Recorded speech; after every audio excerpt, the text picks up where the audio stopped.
What's up, everyone? Good morning. I'm back to break down the final group stage day of the EU Masters. This is coming out a bit late, so I want to keep it short and sweet and give you as much actionable information as possible as quickly as I can. So let's jump in. The final group is right up here. We've got three teams sitting at 2-1, and then Isuba, who went winless. So it does set up to be one where every match is going to matter down to the wire here. As far as the way these teams performed through the first three games, Mouse Sports was definitely the cleanest team. They were averaging about 7 more kills than deaths.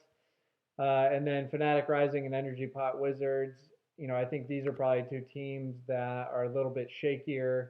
As you can see, they were getting a lot of kills, but also dying a good amount. And even as far as objectives, there's not a huge discrepancy here, whereas Mouse Sports was a little bit better with Towers won versus Towers lost, for example. So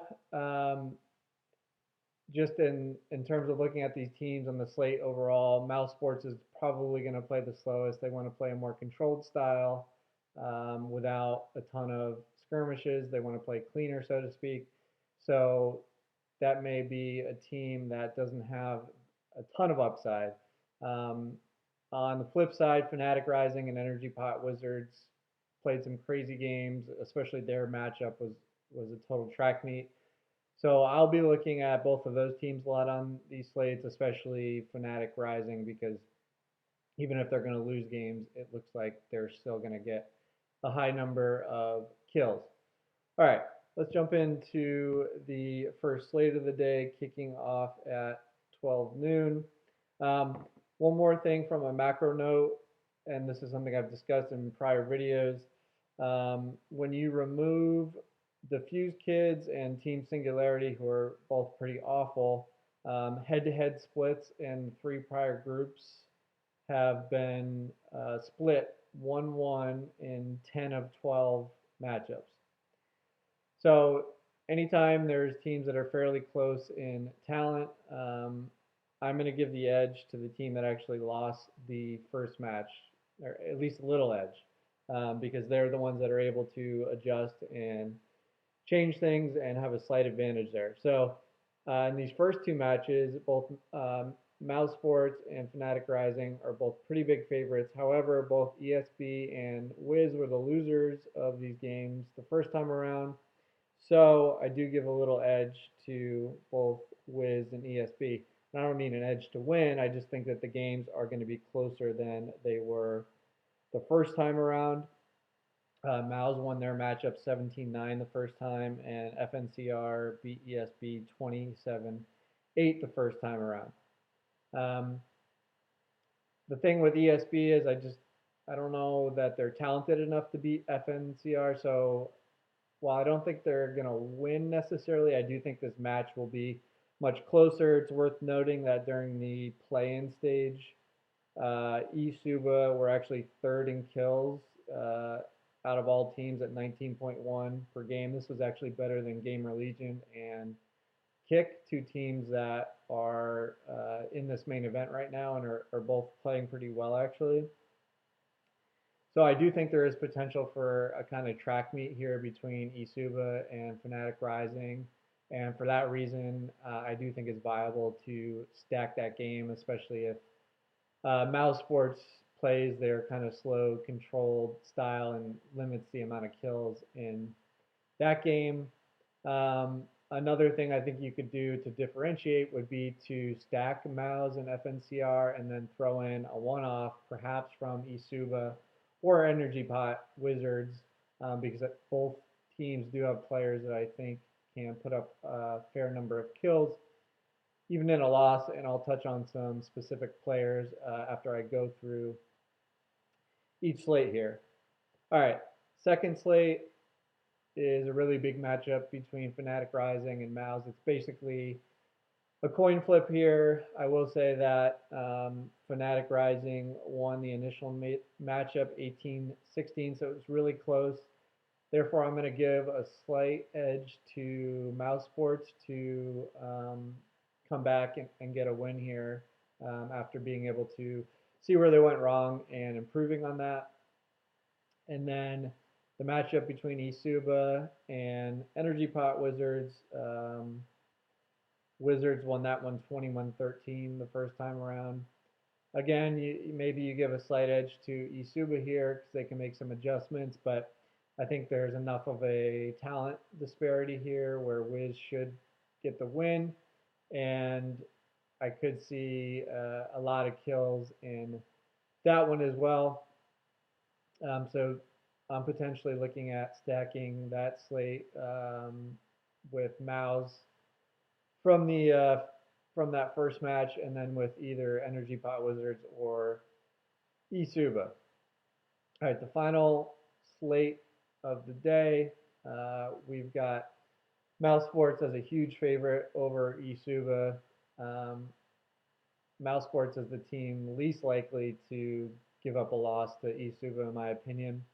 And then we have an awesome matchup between Fnatic Rising and Energy Pot Wizards, which may very well be to play for one of the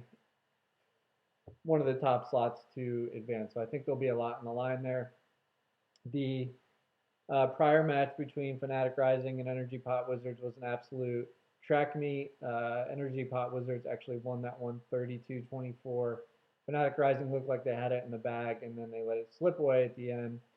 So I do favor Fnatic Rising in the second matchup here, but I think again we could see a ton of kills on both sides, which potentially makes it game stackable again. All right, to jump into a few team notes before I sign off here.